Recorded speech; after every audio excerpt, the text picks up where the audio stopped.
पोह्यापासून आपण फक्त कांदे पोहे खातो, पण पोह्यापासून तुम्ही काही वेगळं कधी ट्राय केलं आहे का? आज मी तुम्हाला फक्त 1 किंवा अर्धी वाटी पोह्यापासून इतका छान हेल्दी असा नाश्ता बनवून दाखवणार आहे. म्हणजेच आपण पोह्यापासून फक्तच कांदे पोहे करतो, पण त्याच्या व्यतिरिक्त सुद्धा पोह्यापासून भरपूर असे नाश्ते बनले जातात. तर त्यामधलाच आज मी तुम्हाला एक व्हेजिटेबल भरपूर असा पोह्यापासून बनलेला नाश्ता दाखवणार आहे. खूप सोपी प्रोसेस आहे, लागणारं साहित्यसुद्धा कमी आहे. तर चला बघूया याला लागणारं साहित्य, बनवायची कृती. इकडे मी अर्धीच वाटी पोहे घेतले आहेत. सकाळच्या नाश्त्यासाठी तुम्ही हे झटकेपट बनवू शकता, कारण व्हेजिटेबल वगैरे आपल्या घरामध्ये असतातच. आपण काय करायचं, याचं जरा पावडर बनवायचं. म्हणजे आता आपण कांदे पोहे तर बनवतोच नेहमी, जरा हे वेगळं ट्राय करायचं पोह्यापासून. हे असं पावडर तयार होतं, अगदी सहजपणे हे पावडर तयार होतं. हे बघू शकता, मस्त झालेलं आहे पावडर तयार. वाटत पण नाही की हे पोह्याचं पावडर आहे. त्यामध्ये आपण 2-3 चमचे बेसन पीठ टाकायचं. बेसन पीठ नसेल तर तुम्ही इकडे तांदळाचं पीठ वगैरे किंवा मैदा वगैरे टाकू शकता, पण शक्यतो बेसन पीठाने खूप छान चव येते. ते मी इथं 3 चमचे बेसन पीठ टाकले. थोडासा याच्यामध्ये तिखटपणा देण्यासाठी हवं तर तुम्ही इथं मिरच्यासुद्धा कट करून टाकू शकता, किंवा असे लाल मिरची थोडंसं वापरू शकता, म्हणजे तुमच्या आवडीनुसार स्पायसी. आणि त्यानंतर इकडे चाट मसाला, आमचूर पावडर किंवा अर्धा लिंबू रस टाकू शकता याच्यामध्ये, म्हणजे चांगला चटपटीत स्वाद येतो नाश्त्याला. आणि कोथिंबीर, बारीक चिरलेली कोथिंबीर, कांदा, टमाटर, आवडीनुसार व्हेजिटेबल टाकायचं. तर थोडीशी मी गाजर पण टाकते. त्याच्यानंतर बारीक चिरलेला कांदा टाकायचा आहे, मस्त असा. हे बघू शकता, कारण आपण नेहमीच कांदे पोहे म्हणले की कांद्याचा वापर करतो. आता हे पोह्याचाच नाश्ता आहे, पण जरा वेगळ्या पद्धतीने करतो आपण. हे असा नाश्ता बहुतेकच तुम्ही कधी केला असेल ट्राय, पण नक्की एकदा ट्राय करा. जरा वेगळा पोह्यापासून नाश्ता बनलेला आहे. तर टमाटरसुद्धा मी ते टाकून घेतले. म्हणजे नॉर्मल आपण जे पोहे बनवतो त्याच्यामध्ये आपण एवढं व्हेजिटेबल टाकू शकत नाही, कारण याच्यामध्ये तुम्ही अजूनही जास्त व्हेजिटेबल टाकू शकता. चवीनुसार मीठ टाकून घेतले, बेसन पीठ टाकलेलं आहे. हवं तर तुम्ही रवासुद्धा टाकू शकता. आता आपण काय करायचं, याच्यामध्ये थोडीशी हळद टाकायची. जशी आपण नॉर्मल पोह्यामध्ये हळद वगैरे तर टाकतोच. हळद टाकून घ्यायची आणि आता मिक्स करून घ्यायचं थोडं थोडं पाणी टाकून, कारण पोहा आहे. पोहा आणि रवा तुम्हाला माहिती आहे, पोहा आणि रवा एकदमच पाणी सोकून घेतो. गरम मसाला, हळद थोडं थोडं असं टाकून घ्यायचं. फक्त धने पावडर स्किप करा, कारण त्याची आवश्यकता नाही आहे. हे बॉटलमधलं थंड पाणी मी याच्यामध्ये टाकून घेते. फ्रीजमधली बॉटल आहे, थंड पाणी लगेच सेट होऊन जाईल मस्त. हे बघा, असं जसं लागेल तसं पाणी याच्यामध्ये ॲड करत राहायचं आहे. एकदमच डायरेक्ट पातळ असा घोळ नाही बनवायचा. हे बघा, कुणाला वाटणारसुद्धा नाही आपण ह्याच्यामध्ये पोहेचं पावडर केलेलं आहे, म्हणजे पोहे वापरलेले आहेत.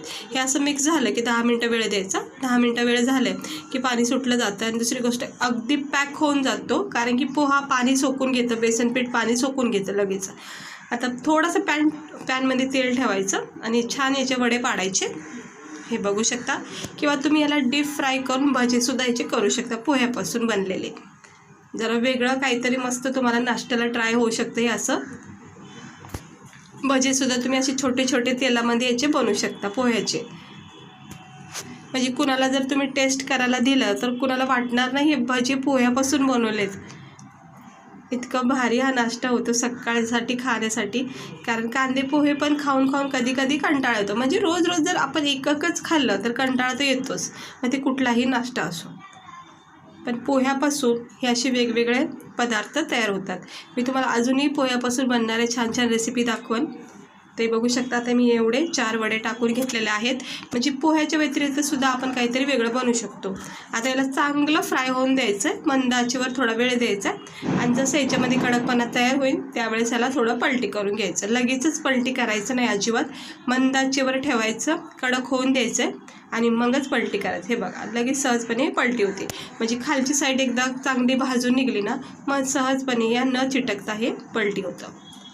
हे मला एका हाताने जमत नाही, असं चमच्याच्या सहाय्याने सहजपणे हे पलटी करता येतं.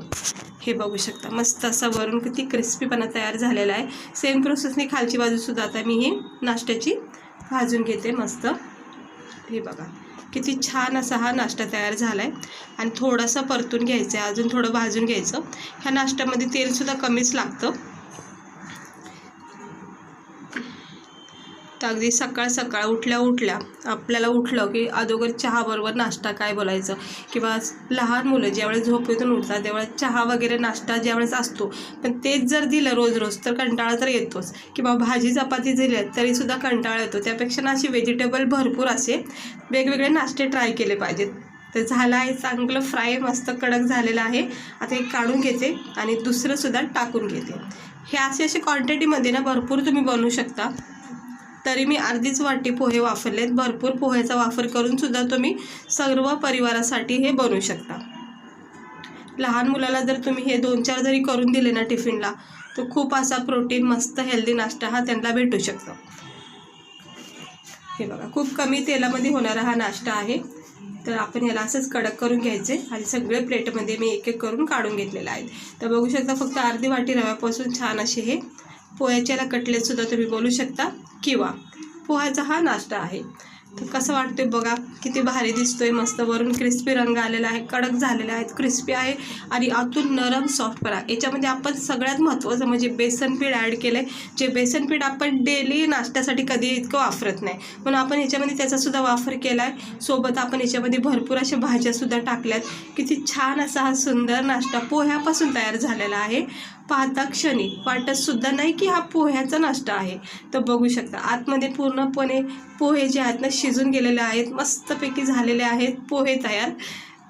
हे असा नाश्ता नक्की ट्राय करा. सकाळ सकाळ गरमागरम चहासोबत तुम्ही हा नाश्ता खाऊ शकता. म्हणजे कांदे पोहे तर मला वाटतं हे नाश्ता तुम्ही एकदा ट्राय करा. कांदे पोहे खाणं विसरून जातात, इतका भारी नाश्ता तयार होतो. कारण ह्याच्यामध्ये भरपूर असा व्हेजिटेबल आपण वापरू शकतो. त्यानंतर चीजसुद्धा टाकू शकता. मस्तपैकी हा नाश्ता तयार होतो. गरमागरम बनवायचे आणि चहासोबत खायचे. लहान मुलालासुद्धा तुम्ही केचपसोबत टिफिनला देऊ शकता. तर मस्त झालेला आहे नाश्ता.